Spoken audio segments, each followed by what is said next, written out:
Dionysus versus the crucified. In Ecce Homo and in Nietzsche's notes, collected in The Will to Power, Nietzsche described this phrase as the essence of his philosophy. From the very beginning of his career, Nietzsche's worldview was profoundly influenced by his perception of a completely different set of moral sentiments, a completely different perspective on the world, which came out of what he called the antica morale, the whole morality of antiquity. And specifically, he finds it in the Hellenic Greek civilization, what he calls a tragic outlook on life, a pessimism of strength, as he defines it. This worldview is exemplified in the dramatic tragedies in which the Greek heroes are inevitably doomed to suffer and die. The tragic outlook affirmed life in all its suffering. And Nietzsche says that these Greek tragedies came out of the Hellenic spirit of excess. This was a culture established on the basis of that excess. They had a cruel morality in which comfort was regarded as a danger, labor was regarded as a disgrace, pity was regarded as contemptible, and madness and violence were seen as almost sacred. That's the tragic, the antica morale, the pessimism of strength, the Dionysian. These terms are all related for Nietzsche, a worldview that recognizes violence as a force that helps to establish and maintain culture. It's a worldview that celebrates life and culture along with all the violence in it, and sanctions violence in certain circumstances, and commemorates this violence in its myth and ritual. What Nietzsche calls the morality of the crucified, meanwhile, is the morality that revolts against this antica morale. And this morality takes the historical form of Christianity, the religion of Jesus, the God on the cross, the God who became man and was crucified. This is a religion in which nonviolence is preached. Rather than vengeance, forgiveness. Rather than the group using violence against the individual in order to maintain culture, Christianity preaches the innocence of the martyred individual. It teaches us to turn the other cheek. Nietzsche sees this as what he calls the slave revolt in morality, an oppressed underclass that creates this morality based on forgiveness because the ones who first preached and fostered the religion were themselves victimized and unable to take revenge against those who victimized and oppressed them. So in a sense, they were forced to forgive, and thus they declare that only the path of forgiveness is good and the path of vengeance is bad, evil, sinful, wicked. Christianity as a world religion is thus unique in this respect. It is the ultimate expression of siding with the weak, with the victim, against the victimizers. It presents to us a world in which, as Nietzsche describes the Christian vision, quote, "The just man is tortured to death. Power is rejected, use of violence is rejected. And thus, as a consequence, so Nietzsche's criticism goes, the method that mankind has always utilized to establish and maintain culture is also rejected." Christianity uproots the tragic worldview. It doesn't affirm this life in all its suffering. Rather, it turns its attention to the redemption from said suffering found beyond this life. And the result is that Christianity becomes an anti-worldly religion. And Nietzsche's entire career can be seen as an attempt to counterpose the worldly religions of the pre-Christian era, exemplified in his mind by the Greek pagans, as an opposing perspective to the Christian worldview that rules European modernity. Nietzsche certainly seems to take sides in the conflict. In absentia of the exercise of worldly power, of the ability to take revenge, we encounter the psychological poison of ressentiment, in which one feels that they wish to lash out, to hurt the one who has hurt them, but they cannot actually do it. They cannot actually act out their revenge. The desire to hurt is felt rather than acted. Ressentiment, or resentment in English, is the word for this psychological state, which prompts one to, among other things, craft an imaginary revenge for one's enemies. This inner drama produces bad conscience, or guilt as we say it in plain language, as the person in question knows that their desire for revenge is itself a sin. and they feel that they should forgive, but know that they cannot. The entire Christian religion is driven by this inner sense of guilt, of recriminating oneself for being, in so many words, a living being that wants to strike out against that which does it harm. An animal with sexual impulses, violent impulses, cruel or excessive impulses. This dark workshop of the psyche, as Nietzsche calls it, is created by religion, the Christian religion, in which resentment and bad conscience mount upon one another, creating inner tortures never before possible. And that's what Nietzsche sees as the great harm done to the European psyche in the wake of Christianity. He attacks Christianity as a unique evil in having perpetrated this state of affairs upon the human mind. There are some who have criticized Nietzsche on the basis that he simply advocates for a simple-minded return to the Dionysian worldview, as if we could simply go back to the way things were after 2,000 years of Christianity. I would argue that we must bear in mind that Nietzsche said he was attempting to create a philosophy of the future. I don't think that Nietzsche was naive enough to think that we would simply reestablish the Hellenic polis that once were the cultural center of all Europe and forget everything that had been done and said and thought and felt in the long history of Christendom. Nevertheless, it is central to his project, this contrast between Dionysus and the crucified, as he says himself, that there is something which is only elucidated when we put these two starkly different worldviews into contrast with one another, that we see them both all the more clearly in the light of that contrast. And Nietzsche claims that he had found a new approach to the ancient world, that no one before him had really perceived or fully articulated the nature of that profound contrast between worldly pre-Christian values and the otherworldly post-Christian values. And many of Nietzsche's critics have taken issue with this characterization of Christianity, many of his Christian critics, and they have pushed back on him on that basis, saying, that the meek shall inherit the earth, though that doesn't actually mean the weak. That means men who keep their swords sheathed shall inherit the earth. And turn the other cheek might not actually be a call to simply endure evil. There might be some other metaphorical meaning behind it. There's usually this kind of argument that Christianity is not as weak as Nietzsche says it is. But French philosopher René Girard is not one of those types of critics. He is critical of Nietzsche, very critical, but not on the basis that Nietzsche has mischaracterized this contrast. In fact, Girard would agree that Nietzsche was one of the few to recognize this fundamental distinction, if not the only one, before Girard himself, that is. In his 1984 essay entitled Dionysus versus the Crucified, Girard brings this crucial dichotomy to the forefront. Girard writes, quote, "The anti-Christian polemics of Nietzsche have received scant attention since World War II. Why?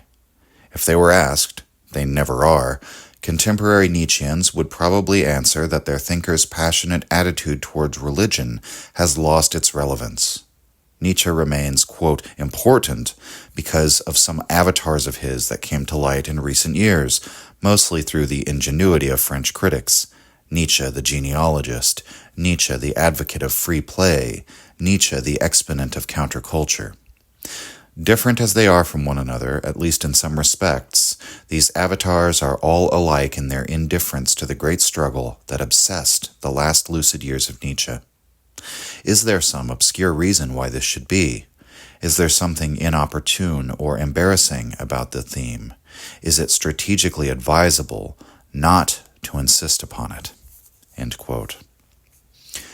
Girard rightly points out, I think, that this resolutely anti-Christian character of Nietzsche's thought runs to the very core of his philosophy, and it's not an aspect that is necessarily emphasized by the postmodernist figures in France who adopted Nietzsche as their forerunner. Perhaps with Deleuze excluded, in my opinion, although I think Girard might be referencing him there by invoking Nietzsche, the genealogist. But Girard says no, this is the central orienting principle of Nietzsche's philosophical outlook, Dionysus versus the crucified. And Girard does not take issue with that framing. He wholly agrees, yes, this is the situation. Christianity was a unique religion that arose to defeat the use of violence to sustain culture. But Girard wholeheartedly throws in his lot with the crucified. His criticism of modernity is not that it is too Christian or still driven by Christian values, rather that modernity has insufficiently carried out the revaluation of values demanded by Christianity. That Christianity wounded vengeance but was unable to fully destroy it.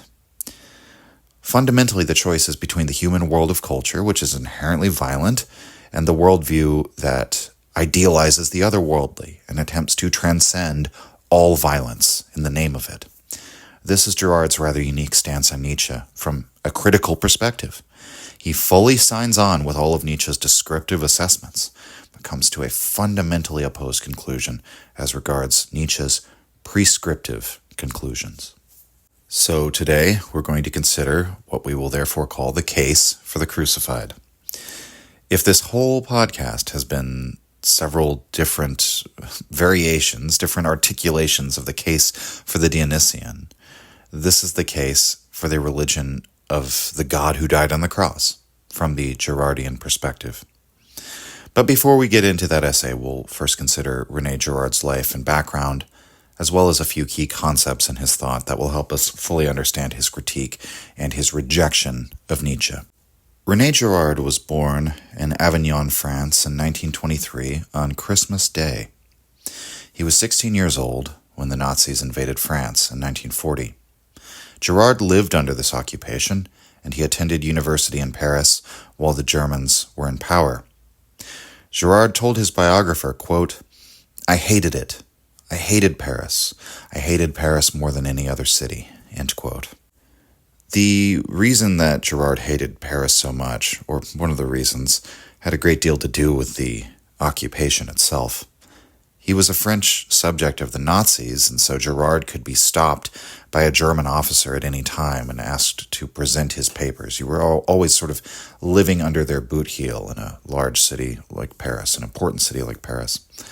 The defeat of France was also considered humiliating, and living under the Nazi domination created a constant state of paranoia. It was just sort of in the air in Paris at the time. The French people were split between those who'd chosen to cooperate with the Nazis and those who were inclined to fight against them or to aid the resistance. Because of this split, Parisians lived in a state of constant suspicion. Rumors would abound, who had sympathies with the Germans, who had their sympathies with the resistance. Sometimes people would make accusations or use such rumors in order to tar someone else's name.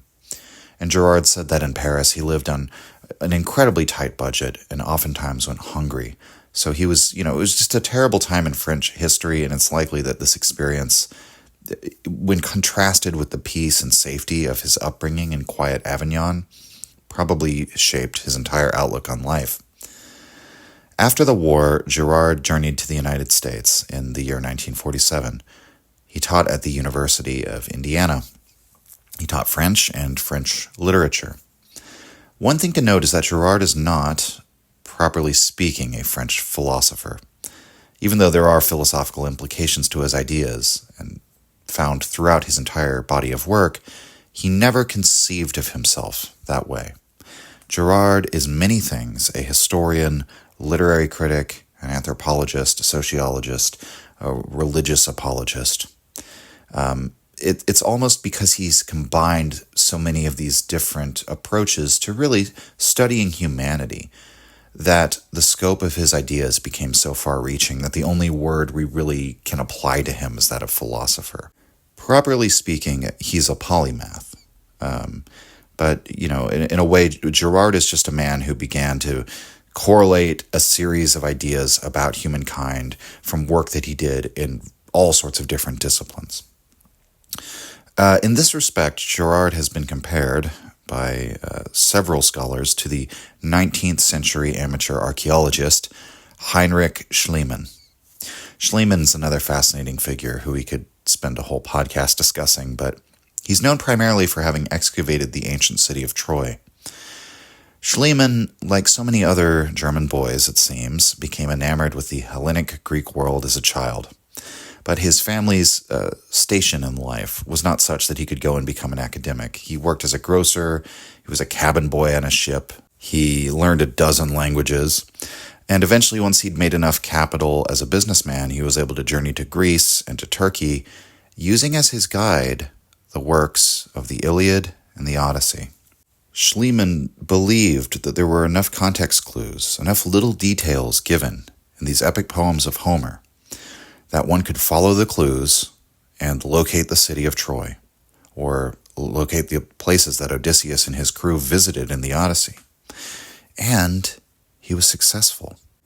Granted, there were other factors that allowed Schliemann and those he worked with to confirm that the site that they excavated was in fact the city of Troy.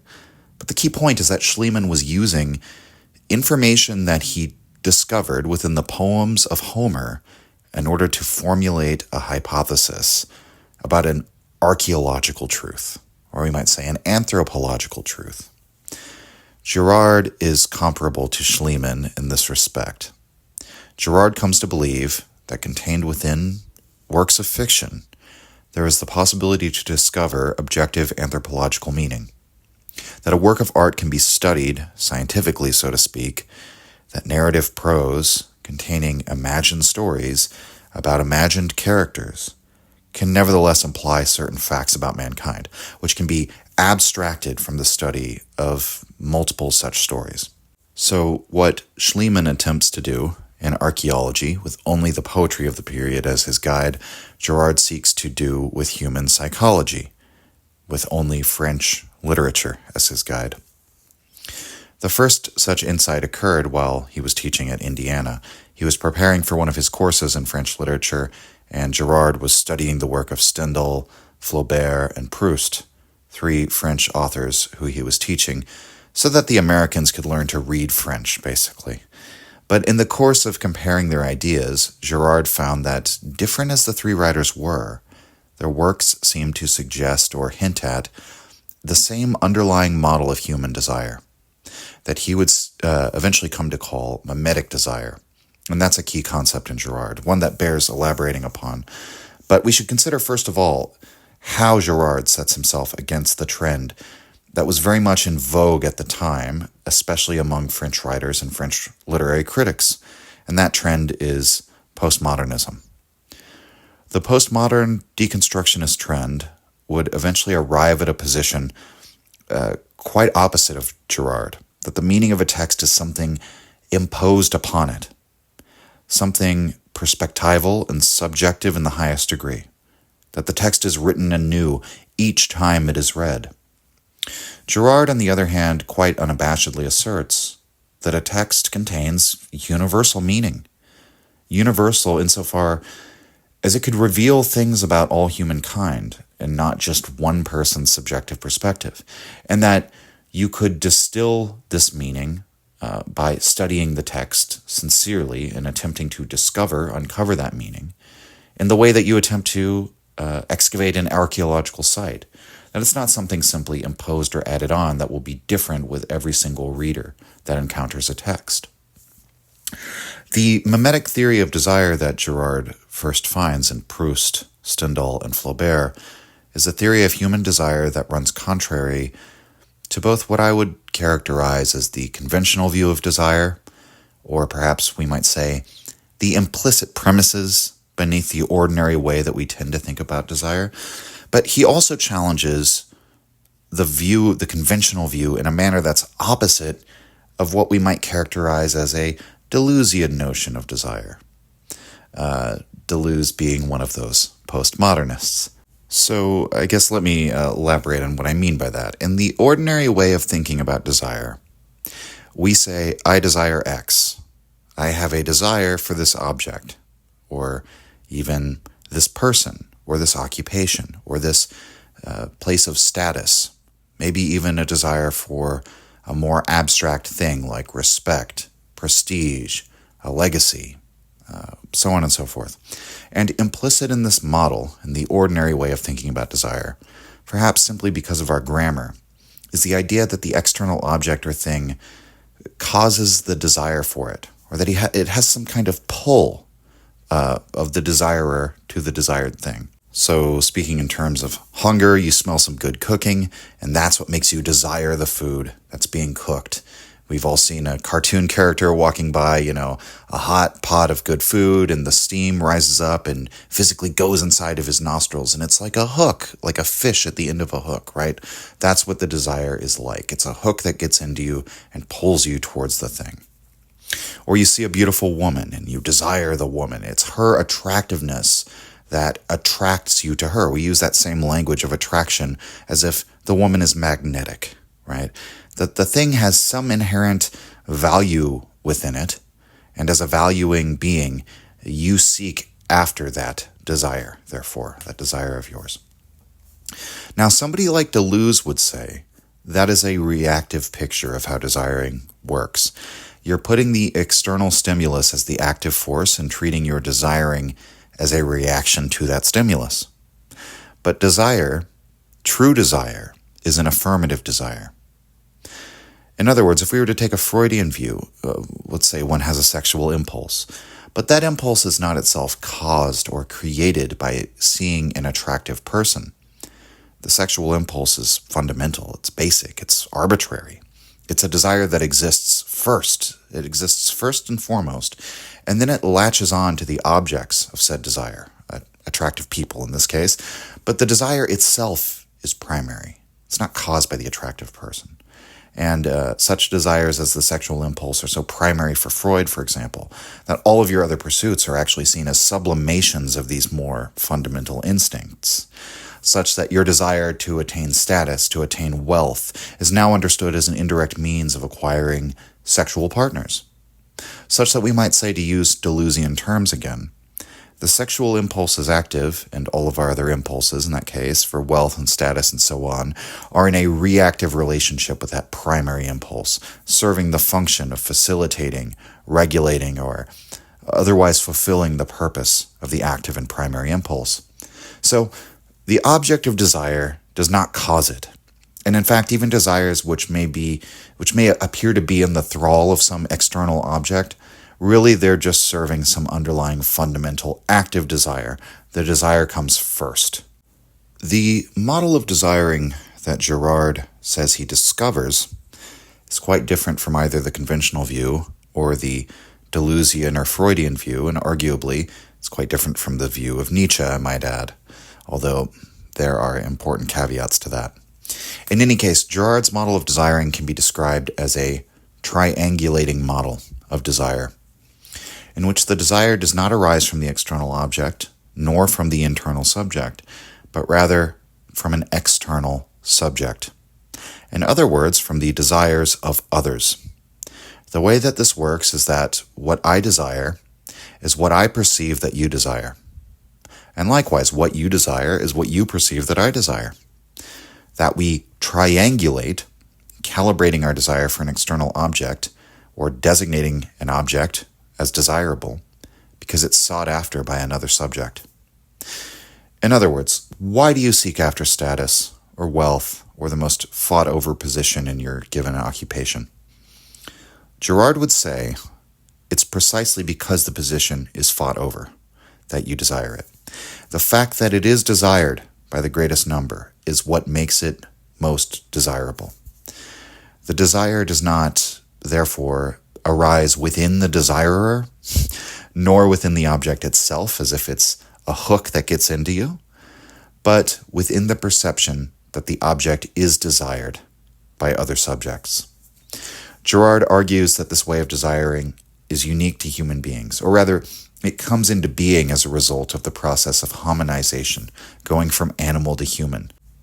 That perhaps this model, this triangulating model, the mimetic model, is definitive of human beings. That's the thing that makes us human.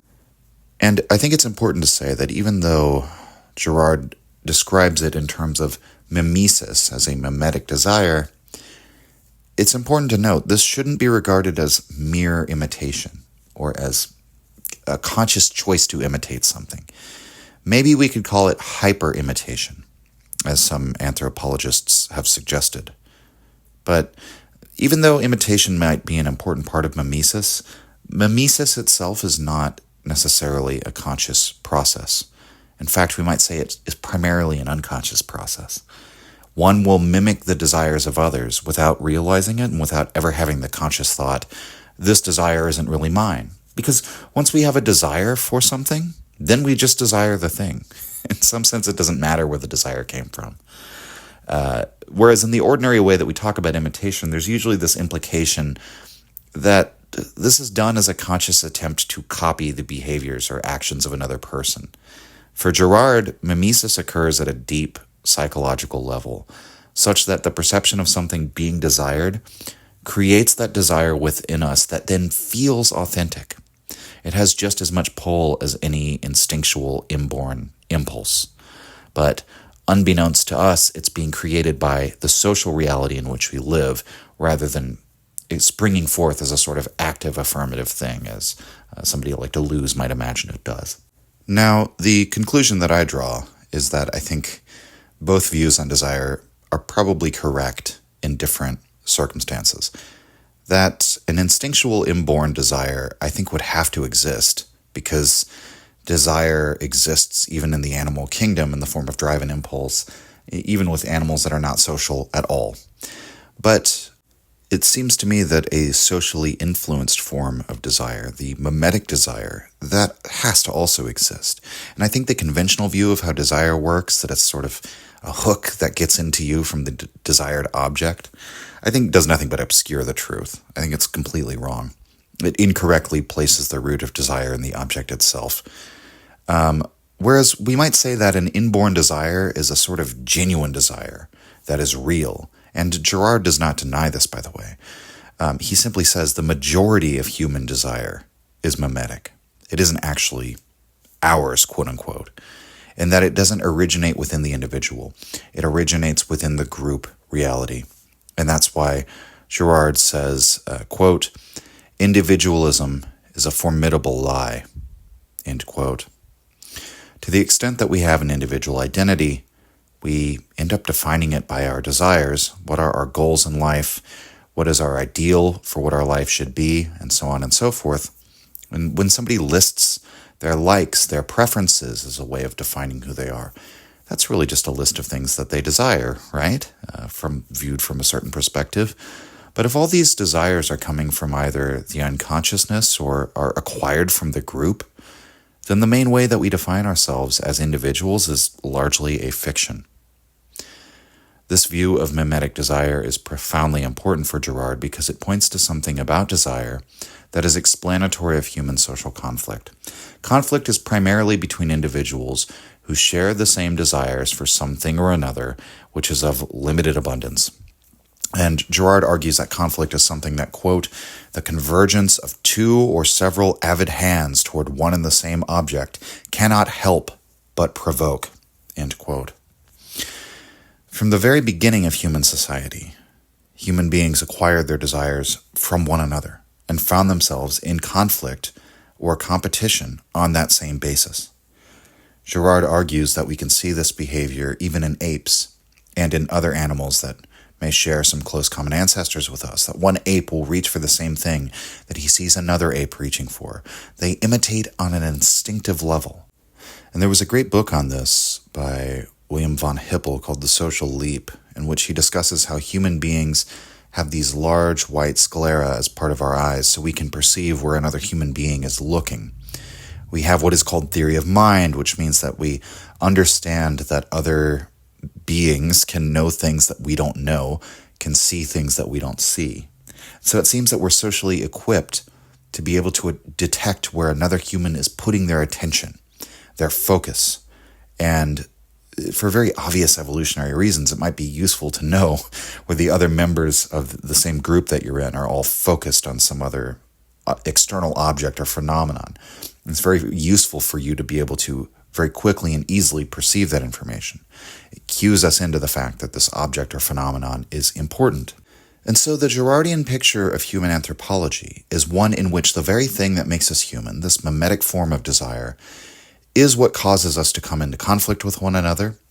But it's arguably that's the impulse that leads to social formation.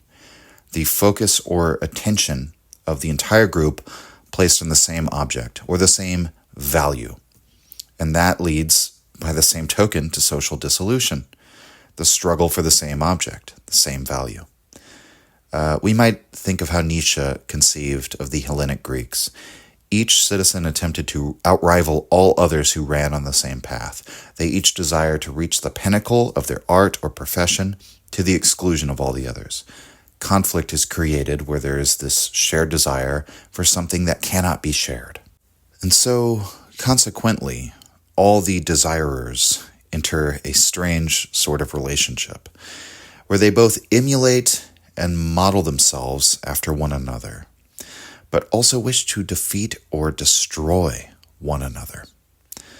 The fellow desirer is both an ideal and an obstacle. This is the nature of rivalry, and in Nietzsche's view, this is a driver of culture. And yet again, Girard agrees. This is the basis of all human cultures. But the result, eventually and inevitably, is violence. And this leads to the next major aspect of the mimetic theory. This conflict, driven by acquisitive desire, eventually leads to all sorts of disintegrative mechanisms, which threaten to destroy human society. We're probably familiar with many of them. Individuals form into subgroups, which engage in a struggle for the limited objects of desire, the struggle for the feeding ground. These groups become polarized. They become antagonistic to one another. They begin to visibly denote themselves as part of one group in contradistinction to the other group, and stereotype one another in their thought, and so on and so forth. And they become more extreme. They become antagonistic. And eventually this threatens to undermine the entire purpose of the culture or the state, which is to compress that battle of all against all into a social competition rather than outright warfare, something that can be harnessed for productive ends rather than which is just needlessly destructive. You could say the Girardian argument is that if society is based on mimetic desire, on that model of rivalry in which everyone is in competition with one another, but also emulating one another, eventually you're always on this slide towards open conflict in which subgroups are going to form and battle to get a larger share of the limited abundance of resources that everyone wants. Beneath the social competition, there's always the threat that this bella omnium contra omnis emerges again in full force. And when that happens, society is over. We return to the state of nature. We return to anarchy. Everyone seeking the objects of his desire without a regard for any common law or norm, which is sort of the marker of society itself, right? The society itself is the force which prevents violence as a general means of attaining one's aims. Girard will argue that to restore social cohesion, the various cultures of humankind have all had recourse to a sort of universal process, but which has many varied, different instantiations of this process. This is called the scapegoating process. And it is a use of violence by the group against one of its individuals in order to prevent the outbreak of widespread violence amongst the whole group. What happens is that in times of dissolution, a given society will locate the cause of the social dissolution and sort of place it within a single individual. Originally, Girard argues this was a human being, but over time the practice is transformed into one of animal sacrifice, just as it is with the ancient Hebrews and their scapegoat, the male goat that was saddled with all the sins of the community and then cast out. This is the ritual for which the process is named. We find these rituals of sacrifice to appease the gods appear time and again throughout human culture. Fustel de Coulanges notably discovered this aspect of ancient Greek society in their archaic period. Before we even have good written records, there's evidence that the Greeks would have given burnt offerings of flesh to their ancestral gods, these benevolent spirits that are bound to the earth, that protected the family or the city. An essential part of the rites was slaying a sacrificial victim so that you could give their meat, their flesh, to the gods as a sacrifice, as an offering. The individual targeted by the collective to be destroyed, in effect, focuses the violent impulses of the community all on the scapegoat. It allows it to be discharged on this individual as a means of preventing a widespread outbreak, a total outbreak of violence. The individual, the scapegoat, is then blamed, though their actual guilt or innocence is somewhat immaterial. The community all joins in punishing the scapegoat, in sacrificing it, as an offering to preserve the community at large, offering it up to the divine. And it's important that all the members participate in some way in this ritual of religious violence. And after the scapegoat has been sacrificed, order is restored to the community as a sort of psychological reset that happens. Girard argues that the memory of the sacrificed victim is not necessarily one of ignominy. Actually, on the contrary, the sacrificed victim is oftentimes remembered as a god, a divine being whose sacrifice had the power to preserve the culture.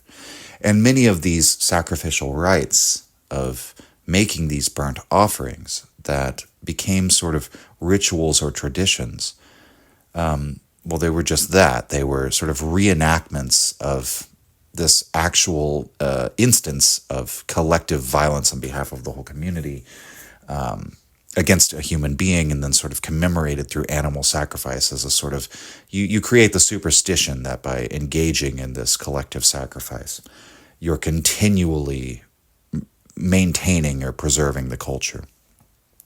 But all of that is only in posterity, regarding the victim as divine and even praiseworthy. In the moment, in the actual moment of religious violence in which all these traditions were based, the bad, the sins of the community, those are cast off onto the persecuted individual. And when the individual is sacrificed, the religious violence that is enacted against them is justified on the basis of the fact that the guilt of the community is being destroyed in this sacrifice. They're making themselves good, affirming the goodness of the collective by punishing and destroying the evil that's responsible for threatening their community. Girard's biographer, Cynthia Haven, wrote that Girard, quote, overturned 3 widespread assumptions about the nature of desire and violence. First, that our desire is authentic and our own. Second, that we fight from our differences rather than our sameness.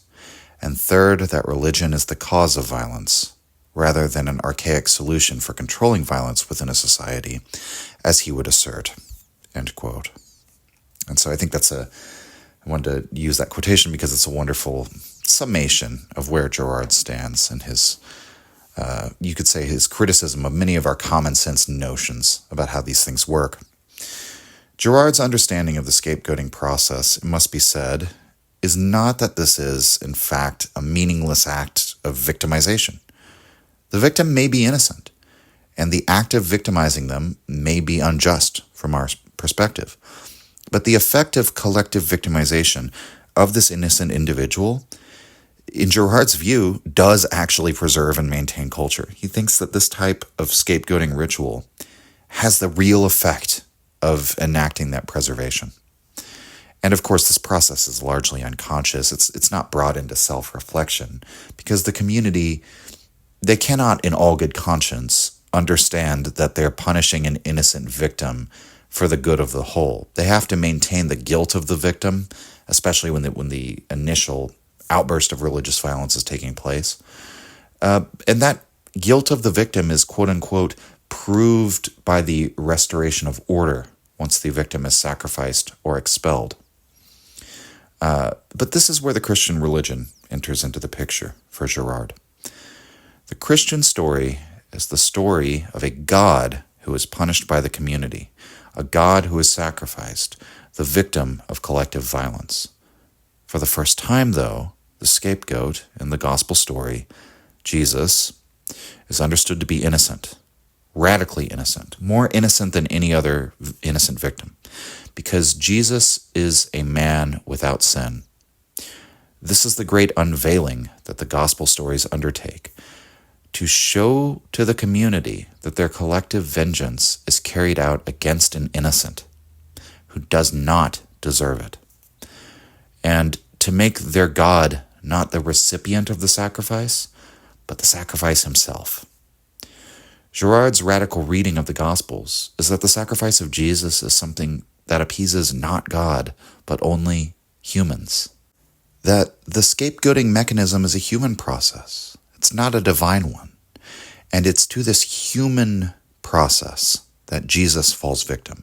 He is killed in order to appease our own vengeance, not to appease the vengeance of God.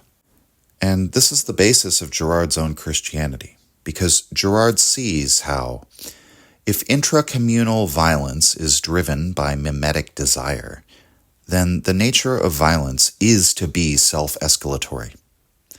It's a process which always is threatening to run out of control. Perhaps a great example of this would be in the example of the blood feud. In a blood feud, two sides both perceive the other as the cause of the conflict. Both will have some fundamental grievance, some murder or act of violence that was committed against them or committed against their group in the past by the other side. And accordingly, their own acts of violence against their enemies become justified in their minds.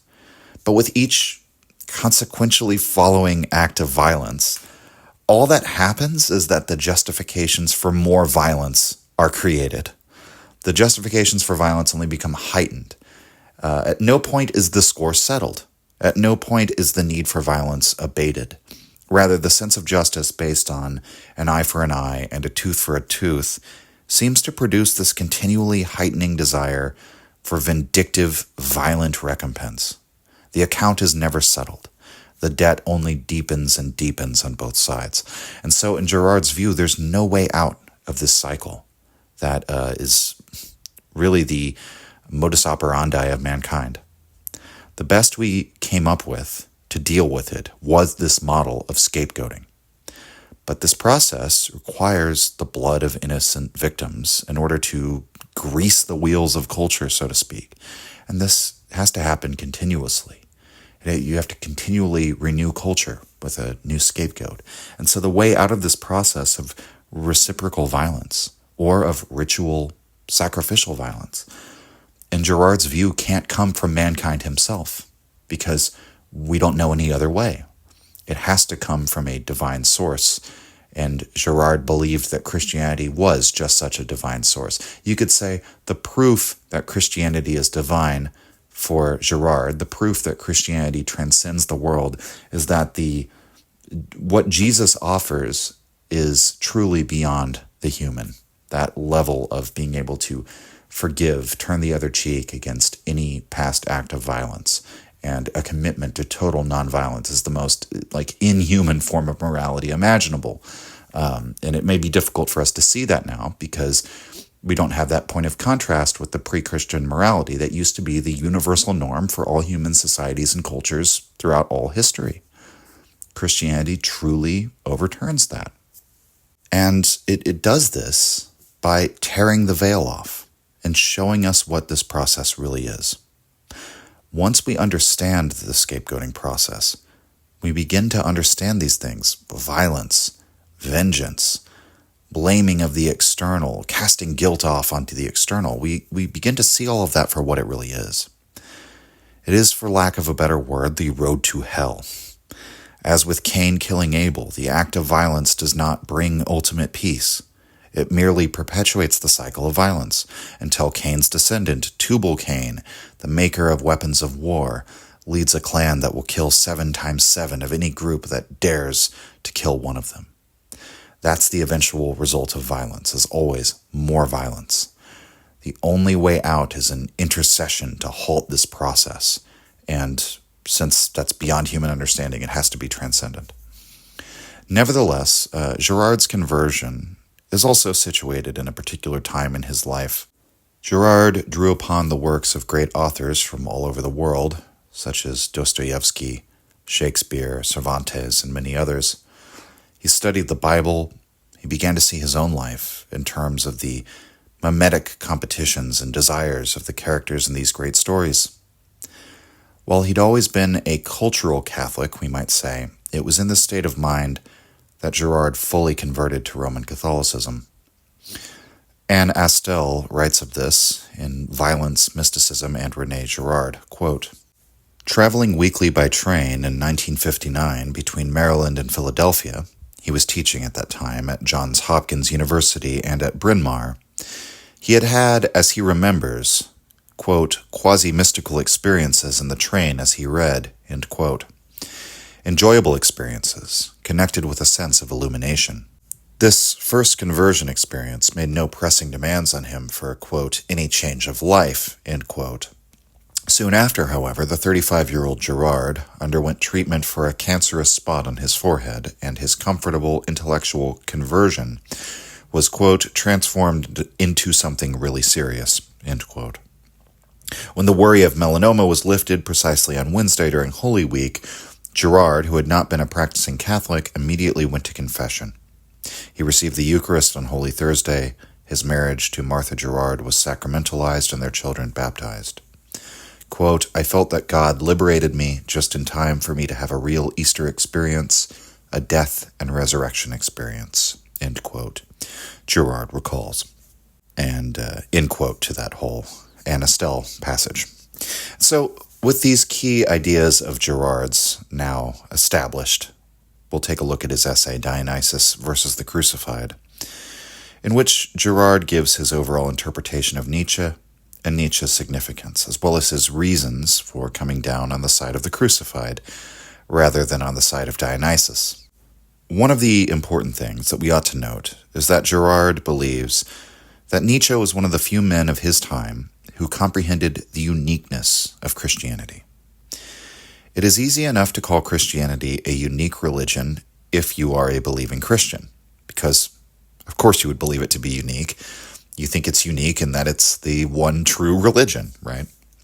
And conversely, it's easy enough to think of Christianity as unremarkable or just one more superstition among superstitions if you have, say, embraced the positivism of the late 19th century. But Nietzsche is in neither camp. He was an atheist who affirmed the uniqueness of the Christian religion.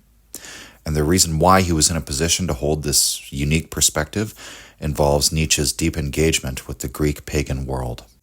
Girard writes, quote, "The uniqueness of the Bible and the New Testament is affirmed by Nietzsche in a context directly opposed to Christian apologetics. Nietzsche tried to put his critique of Christianity on a basis less shaky than the one that was already standardized in his time, the great positivistic equivalence of all religious traditions. He knew too much about pagan mythology not to be revolted by the shallow assimilation of the Judeo-Christian with the pagan. He maintained that the Christian spirit tries to stifle life by repressing the most dynamic individuals of a culture. This is the famous morality of the slaves versus the morality of the masters, the one thing everybody knows about the Nietzschean distinction between paganism and Judeo-Christianity. A culture has to pay a price in order to breed a class of higher men. It has to assume even the worst forms of violence. Time and time again, Nietzsche tells us that Dionysus accommodates all human passions, including the lust to annihilate, the most ferocious appetite for destruction. Dionysus says yes to the sacrifice of many human lives, including, not so paradoxically, those of the highest type that is being bred in the process. Already in The Birth of Tragedy, Nietzsche mentioned the violence that accompanies and often precedes Dionysus everywhere. All epiphanies of the god leave ruins in their wake. Mania, after all, means homicidal fury. Unlike many of his followers, Nietzsche did not turn the Dionysian into something idyllic and inconsequential. He was too honest to dissimulate the disturbing, the ugly sides of the Dionysian. End quote. So there are many, many important points that Girard raises here. For one, something that Nietzsche rages against throughout The Birth of Tragedy, the notion of, quote, Greek cheerfulness that was popular at the time. This was the view of the English Romantic pagan Matthew Arnold, who said that the defining characteristic of the Hellenic Greek world was sweetness and light, as he put it. Or we might consider Johann Winckelmann, the preeminent scholar of the classics, who basically launched the trend of Hellenism in Germany, And he held that the Greeks were serene in their greatness. There was this popular image of the Greek culture as a sort of placid, idyllic, simpler, more peaceful time. These were more natural people who liked to frolic in the woods and dance to the piping of satyrs and so on and so forth. Nietzsche, in Birth of Tragedy, says, this is a modern anachronism, that only a romantic age could believe this. This is a product of the imagination created by the post-industrial man yearning for a more natural state of being. But when we look to more primitive civilizations, such as the Greeks, what we find is a warlike people, a people driven by this intense rivalry and competition, that all of these little Greek city-states would like to destroy one another out of jealousy and hatred. And most of all, that the Greeks saw nature as something that had to be overcome and dominated. That man had carved out a protected, safe space for himself within the polis, and that he had to slay monsters and triumph over all sorts of horrors in order to establish that culture. In that they didn't have this sort of romantic view of nature. Nature was a dangerous, terrible place. And the Greek fixation in their art, meanwhile, as Nietzsche points out, is it's focused on war, suffering, agonistic competition. We could say that such viewpoints on the Greeks find their roots in the kind of Rousseauian romanticism that flourishes in the 1700s. And Girard writes elsewhere in that essay, quote, "You find nothing in Nietzsche that recalls the saccharine idealization of primitive culture that began at the end of the 18th century, and that we have so successfully revived.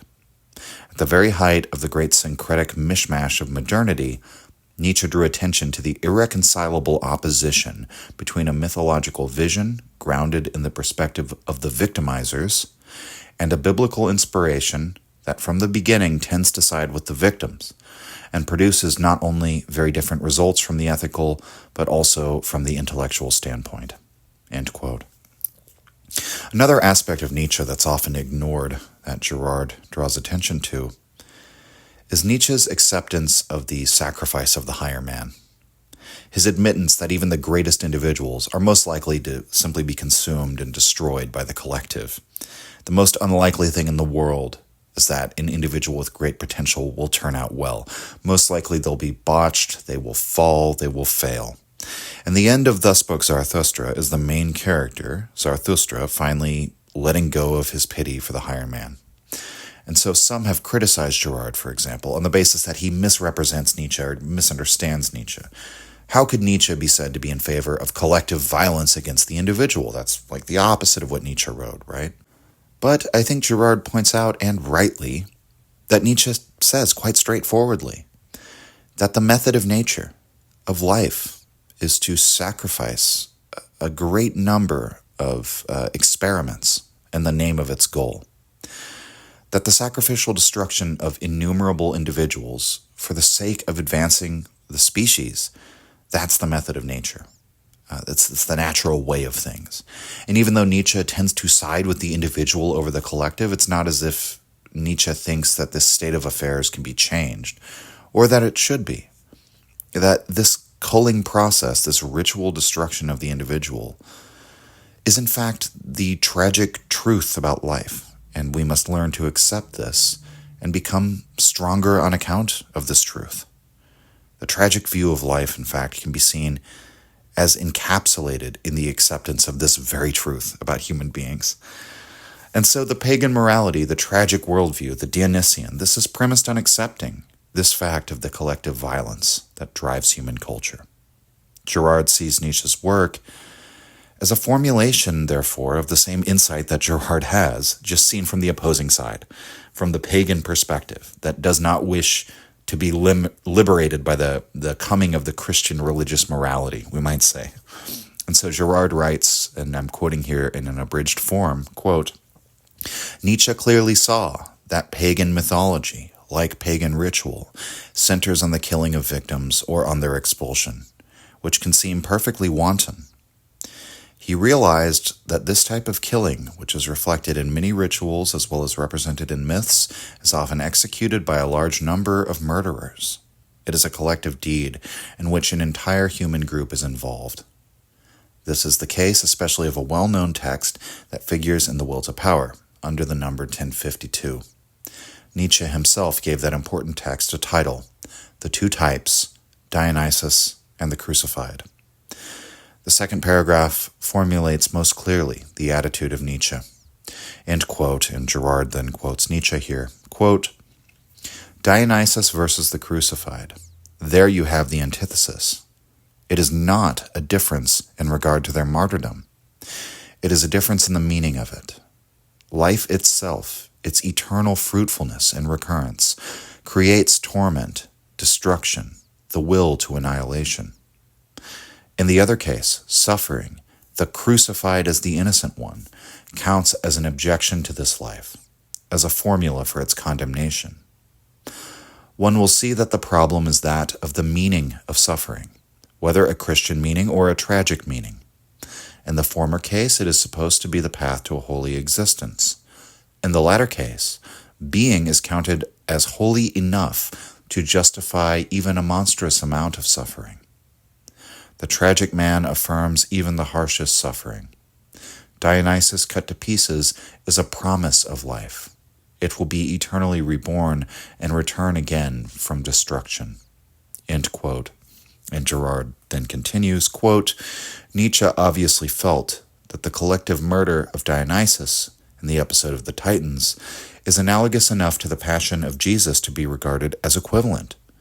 There is a difference between the two, but, quote, it is not a difference in regard to their martyrdom. The italics are Nietzsche's. End quote. So, the similarity between the martyrdom of Dionysus and the martyrdom of Jesus is one of those facts that had led some of those positivistic interpreters of religion to suggest that the religious archetypes are in some sense universal, that there's no essential difference between Dionysus and Jesus, or between Osiris and Jesus, or between Mithra and Jesus, and so on and so forth. And so Girard writes, and this is just a little further in the text, that, quote, when the anthropologists first observed the great abundance of gods collectively murdered in religious cults everywhere, they felt they had discovered something important, and so did Nietzsche, obviously. This insight provided students of religion with a powerful focus for comparative analysis. This is no sacrificial religion without a drama at the center, and the more closely you observe it, the more you discover that the features common to the martyrdom of Dionysus and Jesus are common to an immeasurable number of other cults, not only in Greek or Indo-European religions, but the entire world. This remarkable similarity is one important reason why the later Nietzsche can resort to a single symbol, Dionysus, for countless mythological cults. End quote. And this point is important, especially insofar as Girard rejects the interpretation of Nietzsche found in Heidegger, that Nietzsche's invocation of Dionysus represents a sort of unfortunate attempt to revive monotheism, but merely with a pagan character at its center. Girard thinks this is totally wrong, and he roundly rejects the characterization of Nietzsche's Dionysianism as a kind of non-biblical monotheistic god. He understands that Dionysus is not that. He's a symbol for a human psychological process. The victim, the martyr, and the scapegoating process, which appears cross-culturally and all over the world. Heidegger's misunderstanding here, Girard argues, is actually ludicrous, and he says it's unworthy of a brilliant thinker such as Heidegger. Girard draws upon Nietzsche's remarks that there are no moral facts, only interpretations of the facts. And we can find that kind of spirit in Nietzsche's remarks in the genealogy, when Nietzsche's talking about the meaning of punishment, for example. Nietzsche says in his second essay of Genealogy of Morals that punishment has such multifarious origins and so many different functions that one cannot seriously argue that there's a single meaning to be derived from punishment. Although admittedly, Nietzsche argues we can rule at least one or two possibilities out, such as the idea that punishment creates penitence, which Nietzsche says it definitively does not.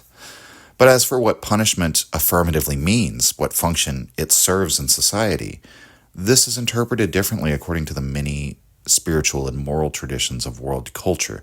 We cannot simply say this is what punishment means in every different context. So to return to the martyrdom of the God figure in the many myths of the world's pagan traditions, Girard emphasizes that the meaning of Dionysus' sacrifice is interpreted differently than the Christian.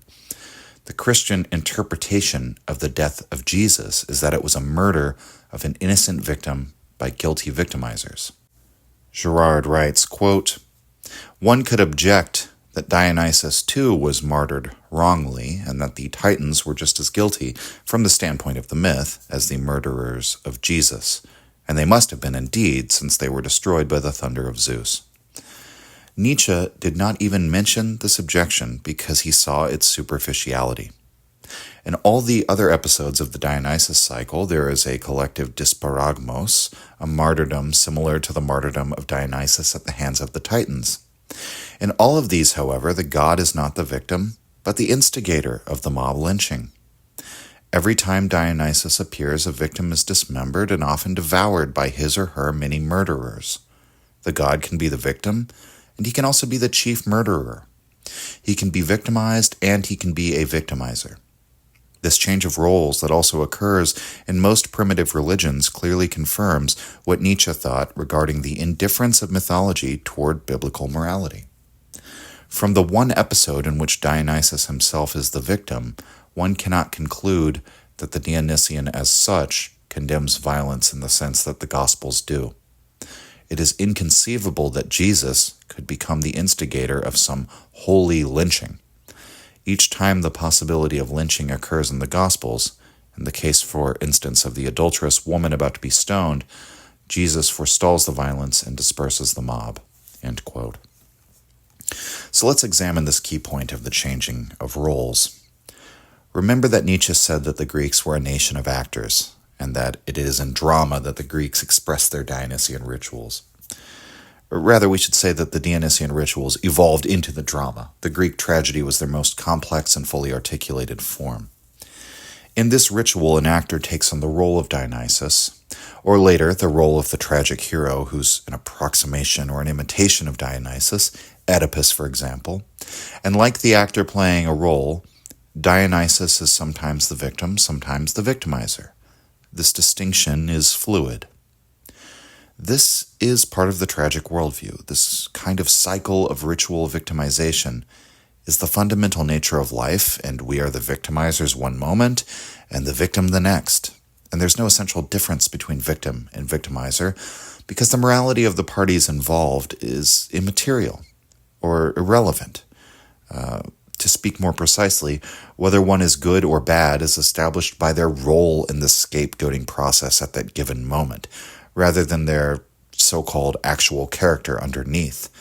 The fact that you have been made into the scapegoat is what makes you bad, because the sins of the community are now cast off onto you. The fact that you are one of the collective murderers makes you good, because you are participating in the cleansing of the sins of the community. Whether one wears the mask of Dionysus or one of his murderers is a matter of circumstances. It's not the essential nature of the character of the people involved. And that's a sense which is opposed to the Christian sense of things, in which Christ is absolutely innocent, regardless of the fact that the Pharisees condemn him or the people betray him or that the Romans crucify him.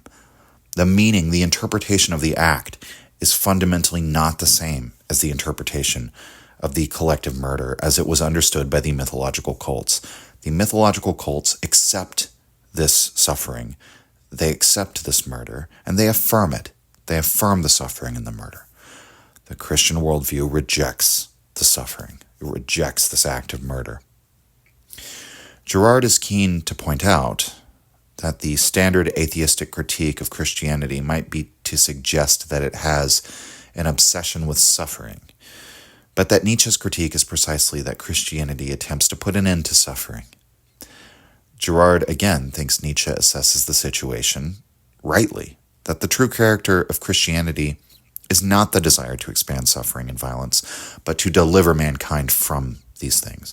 And the fact that Christianity has been misused for the purpose of doing violence is a further indictment on the nature of mankind, not on Christianity.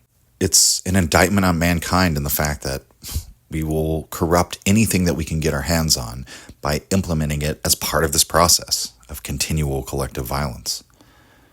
And so the key point Girard explains is as follows. He says that Nietzsche, quote, singled out the biblical and the Christian not because Jesus' martyrdom is different, but because it is not. It has to be the same for that martyrdom of Jesus to be an explicit allusion to the genesis of all pagan religions and a silent but definitive condemnation of pagan order, of all human order, really. The Christian passion is not anti-Jewish, as the vulgar anti-Semites believe. It is anti-pagan. It reinterprets religious violence in such a negative fashion as to make its perpetrators feel guilty for committing it, even for silently accepting it. Since all human culture is grounded in this collective violence, the whole human race is declared guilty from the standpoint of the Gospels. Life itself is slandered because life cannot continue and organize itself without this type of violence. End quote. And I must say, Girard, I think, is dead on here in his understanding of Nietzsche. Included in this point is Nietzsche's great difference with the anti-Semites of Germany, in that he sees Christianity as the fulfillment of what first emerges in the religion of Judaism, not its refutation. He sees Jesus and Paul as the most Jewish Jews who ever lived, or however Nietzsche puts it.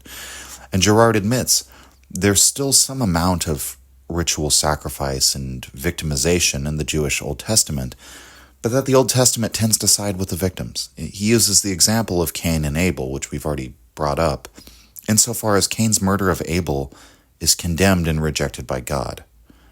Girard compares the murder of one's brother as portrayed in the Cain and Abel myth to the same story as it appears in Roman mythology, the murder of Remus by his brother Romulus.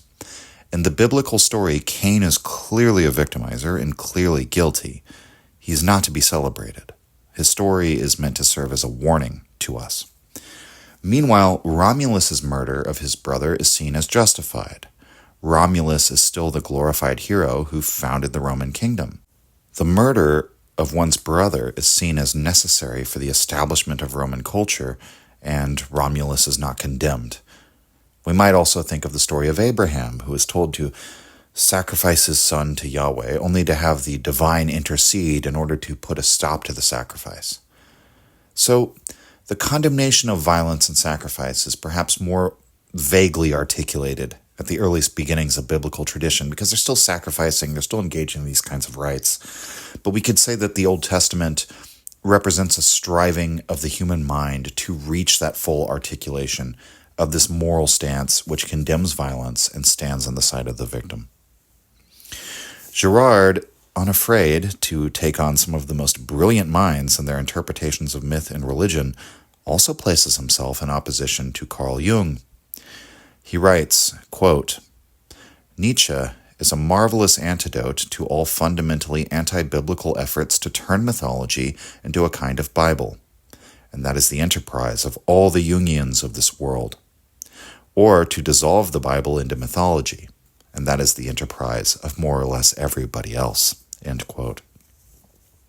So again, Girard is approaching this from the perspective of the uniqueness of Christianity, and that sets him just as much against the archetypal theory of Jung as it does against Nietzsche. And his difference from Jung, I think, is fruitful to consider. Girard is not a perennialist who would suggest that the same spiritual truths are articulated in every tradition since time immemorial or something of that nature. But that very different ethical and indeed very different philosophical conclusions will emerge depending on whether one sides with the victimizers or with the victim. And that most of world mythology actually, to the extent that we are going to say the same spiritual truth is articulated, it's that they all stand with the victimizers, but that there is a definitive split between that and Christianity. And so to return to the fundamental point, the uniqueness of Christianity is that meaning of the suffering God as the center of the religion, the innocent victim as the center of the religion. His sacrifice, his martyrdom is the same as Dionysus's in many respects, except in that one key difference of interpretation. The sacrifice of Dionysus is good, it's it's justified. The sacrifice of Jesus is not. It's an act of unjust violence of the immoral community against the just man. And in Girard's view, again, the sacrifice of Jesus is not something that God demanded. It's something that human beings demanded. It's first and foremost something that we did, the collective humanity. But through this happening, we perceive the innocence of all such victims, which raises the possibility of putting an end to the process. Dionysus' death, on the other hand, is the promise of the eternal continuation of this process.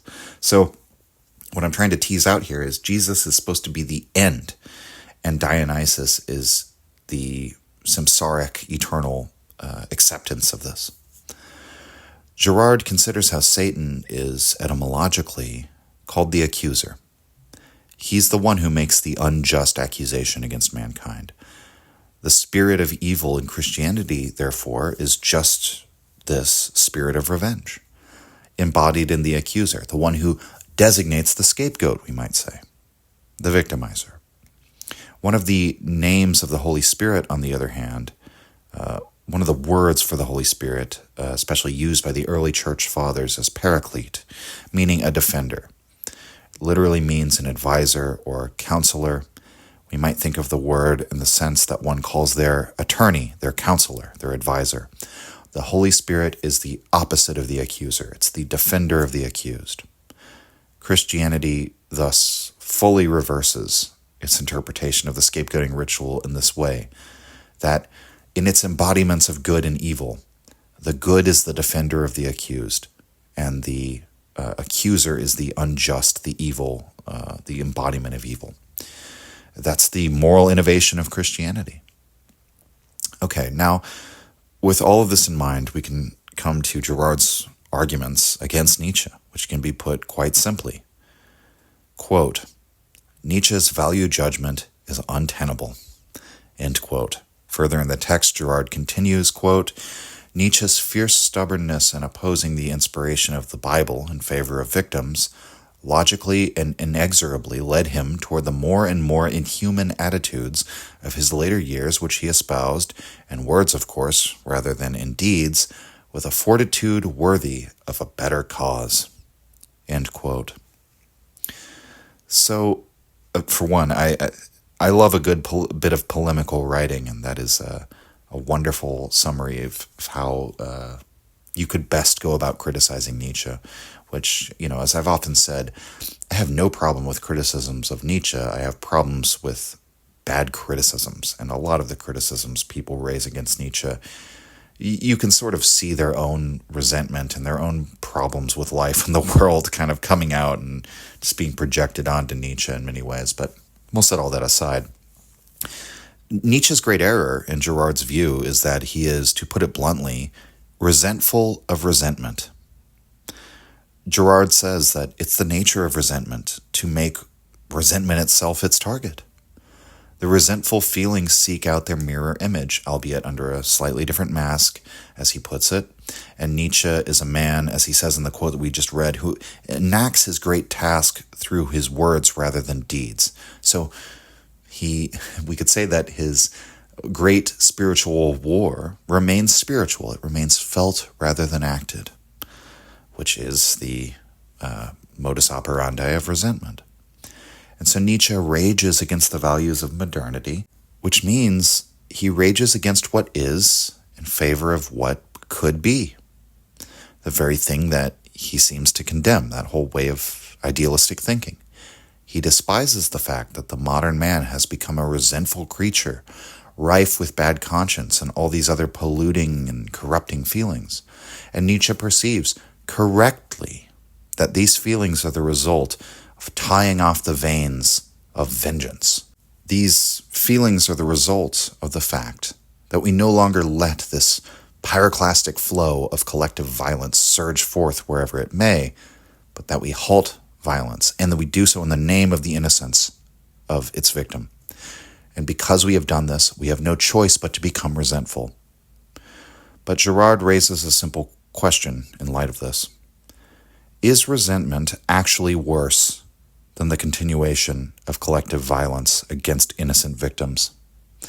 And Girard is quite comfortable to simply say, for his part, no, resentment is not worse.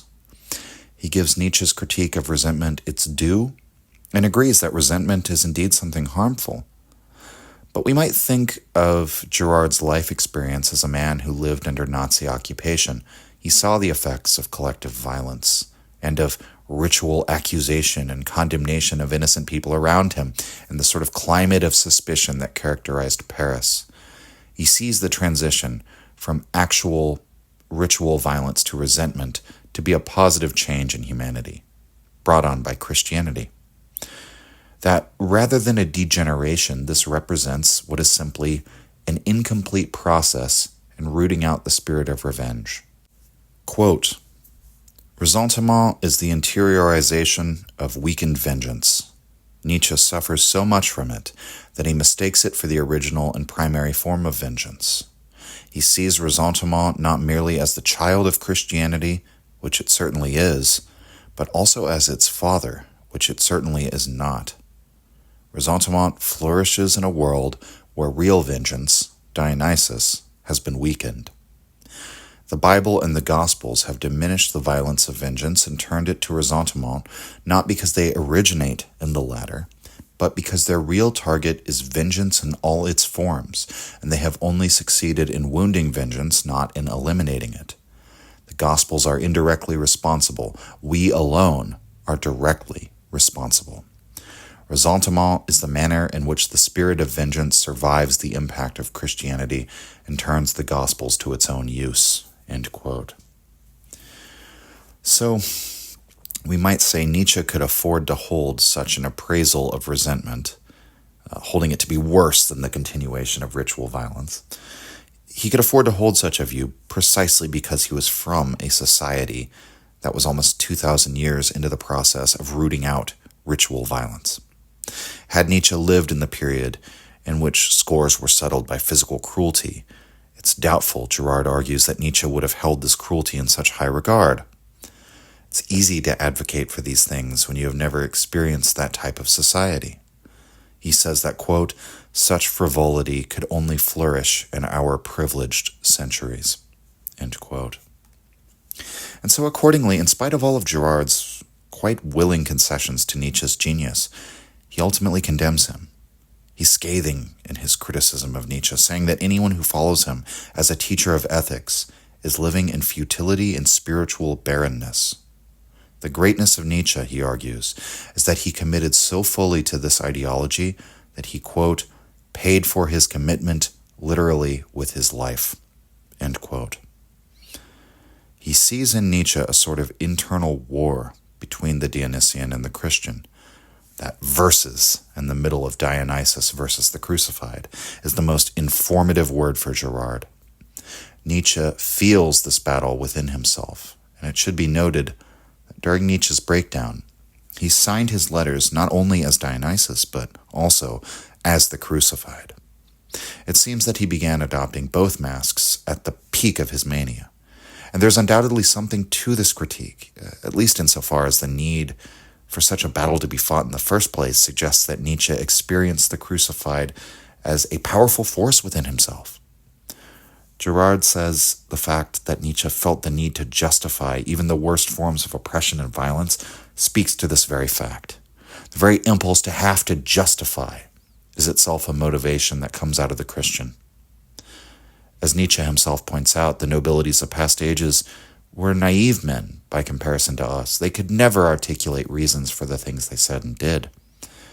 Nietzsche is not like them at all. He is concerned with articulating a case, with being the advocate or the defender of the Dionysian.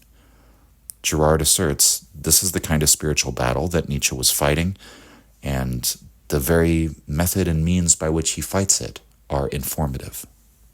But I do enjoy the way that, even in his harsh condemnation of Nietzsche, saying he became increasingly inhuman in a task to justify the pagan world, he had to heighten his association with the Dionysian in order to banish the Christian impulses from his soul.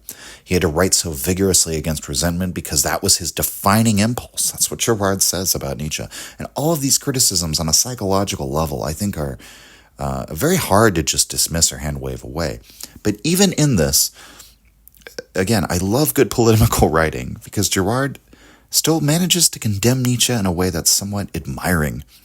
He sees the uniqueness of Nietzsche, we might say. So Girard writes, quote, "Paradoxically, Nietzsche is the one thinker in the modern world whose work did achieve something that the Christian thinkers have always failed to achieve. They have never dared. He put his finger on that sword that Jesus said he brought, the sword destructive of human culture. That sword no human being can fail to dread and resent, even though, or is it because, it belongs to what Pascal calls the ordre de la charité, or the order of charity," end quote. So when Jesus says he comes to set, parent against child, husband against wife, brother against brother, and so on and so forth, for lack of a better word, Jesus is saying, I'm bringing a culture war. I am bringing a war for the soul of human culture, because the entirety of human culture that has come before me is rotten to the core in some sense. This is a charitable thing to bring this destructive force against all pre-existing human culture. And that's something that, as Girard suggests here, even Christian thinkers very rarely are willing to deal with Christianity on those terms. They often want to focus on the positive, the salvation, so on and so forth. Now, in the final pages of the essay, Girard also finds kinship with Nietzsche insofar as he sees Nietzsche's announcement of the death of God as essentially an announcement that God has been collectively murdered. This is very clear, Girard points out, in that the madman says, immediately after his famous utterance that God is dead, quote, "and we have killed him," end quote. The madman says, what was holiest and most powerful has bled to death under our knives. He asks, who will wipe this blood off of us? So this is not the language of a natural death. This is language describing a murder. So it should not be called the death of God. We should speak of this as the murder of God.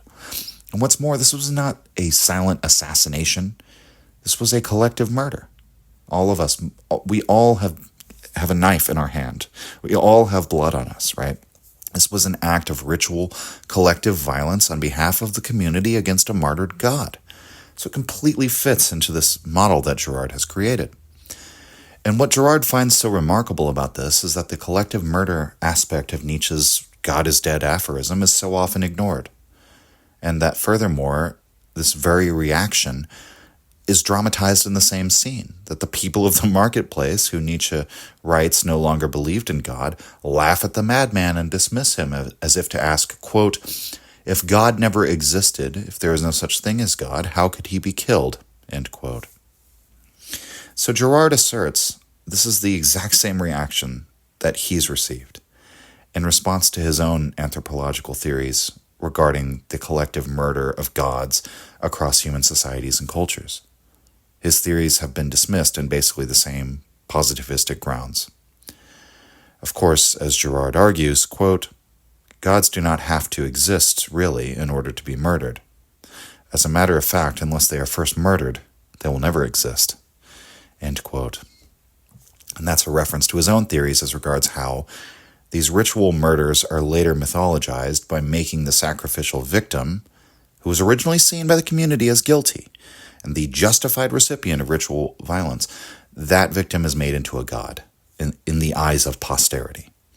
In their legacy, the victim becomes recognized as the thing that allowed the continuity of the society to continue. And so, even though Nietzsche's perhaps implicit insight, revealed in this dramatized passage, is quite remarkable, Girard would argue that Nietzsche himself does not fully come to grips with the consequences of this idea.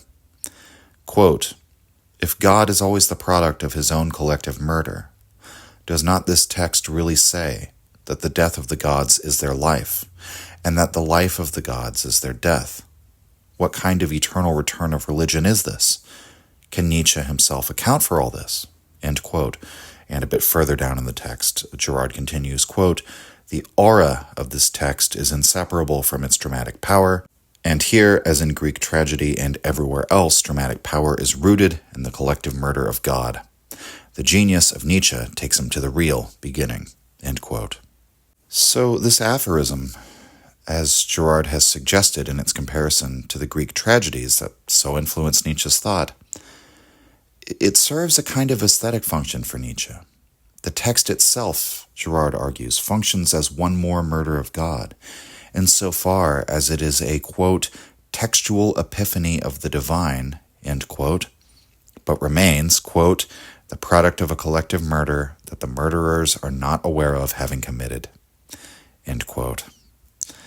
I want to return here to the value of forgetfulness as Nietzsche sees it, which is a point we covered at the very beginning of this season, but which Girard does not focus on too much in this essay. Nevertheless, I think it's implicit in Girard's words, and it's something that he elaborates on elsewhere. One of the valuable functions of the scapegoating ritual is the very fact that it allows us to put the problem of human violence behind us, so to speak, to forget about it, at least for a time. As Nietzsche himself writes in the Death of God passage, quote, "This deed is still more distant from them than the most distant stars, and yet they have done it themselves." End quote. For Girard, the significance, therefore, is that Nietzsche's genius led him to uncover that true origin of all human religion, all human culture. But he mistakes it for a recent event, something brought on by atheism or by positivism, by the scientific enlightenment, rather than what Girard thinks it is, an eternal, ever-recurring process of human psychology.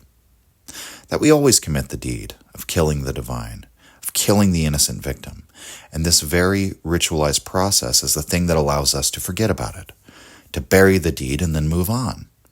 And that something within Nietzsche, expressed by his madman, wishes to bring this terrible fact about human culture to light, to expose it, much in the same way that Christianity exposed it.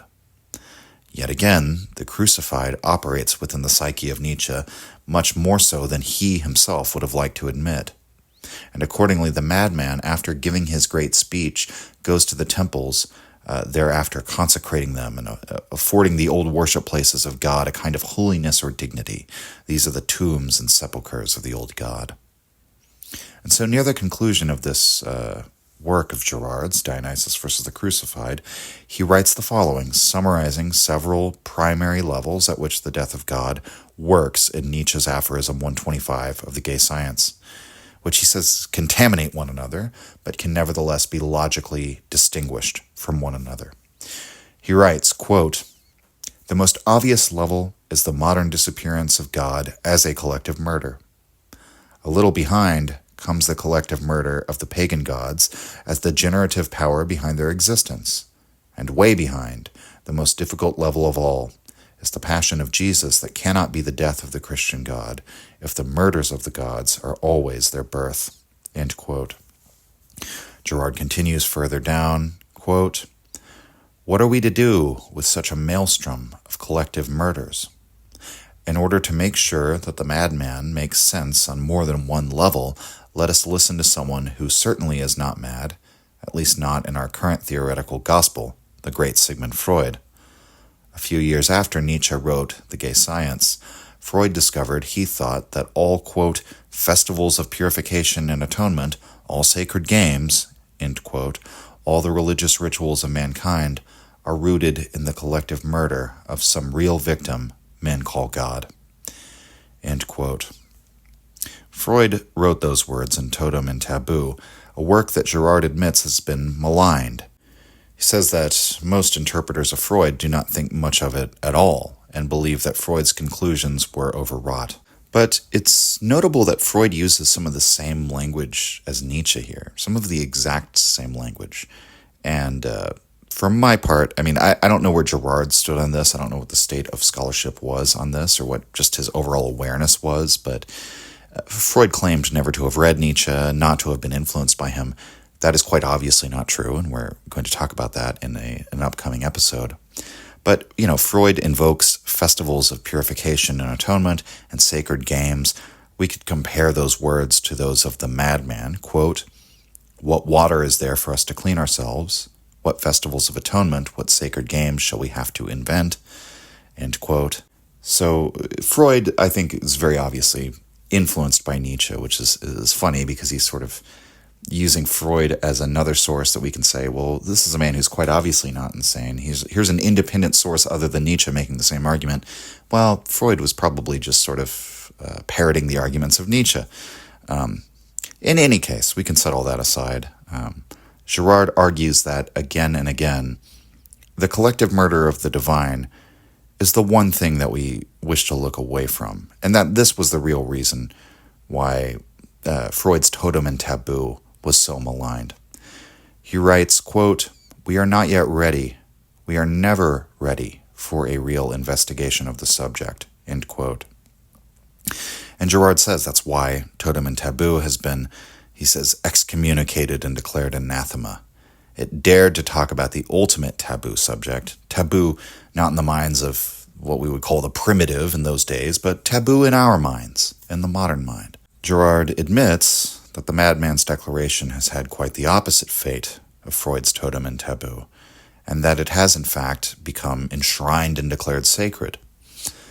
But, quote, "Idolatry is really the other side of an excommunication, and the results show it. Nietzsche's statement on the collective murder of God is just as ignored as Freud's. The excommunication and the enshrinement are two opposite means to achieve the same end, which is to prevent any perception of a most enigmatic similarity between Freud and Nietzsche on the question of God. On everything else, these two texts are extremely distant from each other, and their overlapping in respect to the fundamental theme of the collective murder of God should provide food for thought. But it does not. Why?" End quote. It's on that question that Girard leaves off. He leaves us to ponder for ourselves. Why is it that we have always pushed this terrifying insight off into the periphery and forgotten about it?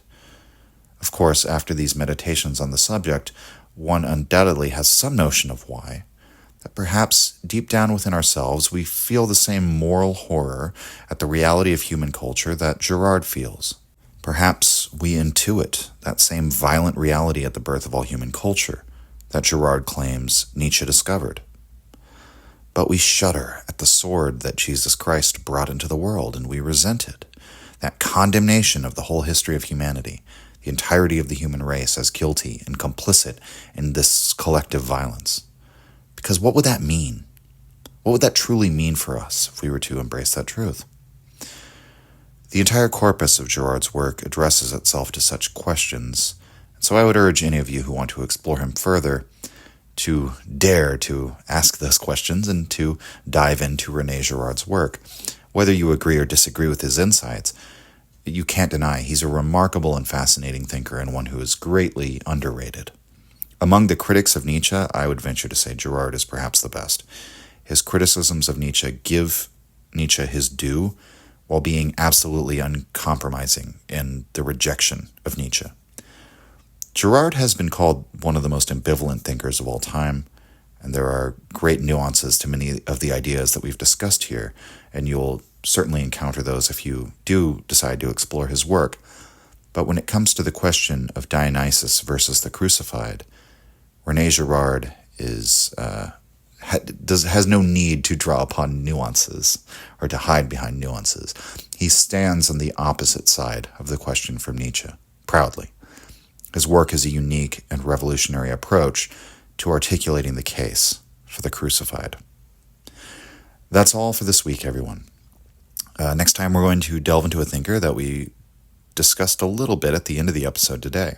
We're going to consider some of the other similarities that Girard does not bring up in this essay that link the thought of Nietzsche with that great psychologist, Sigmund Freud. In spite of the fact that he distanced himself from Nietzsche, it's very obvious that Nietzsche was a huge influence on his thought, and we're going to look at some of the ways in which they provide a somewhat similar psychological picture of the human being, albeit Freud does so with new language and with some new concepts, which I think will be very useful for everyone to consider, especially if you haven't dived into Freud ever. So, join me then to discuss the ego, the id, sublimation, the whole world of the unconscious uncovered by Freud. See you then. Signing off.